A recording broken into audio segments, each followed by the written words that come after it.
বিএনপির চেয়ারম্যান, উপদেষ্টা, রাজশাহী সিটি কর্পোরেশনের সাবেক মেয়র ও এমপি এবং ত্রয়োদশ জাতীয় সংসদ নির্বাচনে বিএনপির মনোনীত সংসদ সদস্য প্রার্থী মিজানুর রহমান মিনু বলেছেন, আমি অতীতে রাজশাহীবাসীর পাশে ছিলাম, আছি এবং ভবিষ্যতেও থাকব।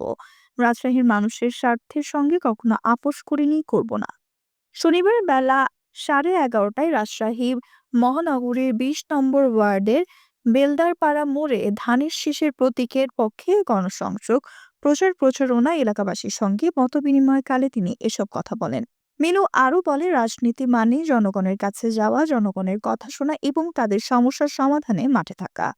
রাজশাহী একটি সম্ভাবনাময় নগরী হলেও দীর্ঘদিনের অব্যবস্থাপনা ও পরিকল্পনার অভাবে অনেক নগরীর সুবিধা থেকে নগরীর মানুষ বঞ্চিত হয়েছে।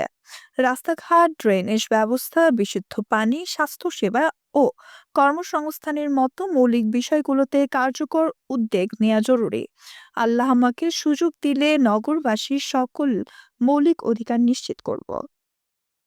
Nusrat Jahan, MBN news desk.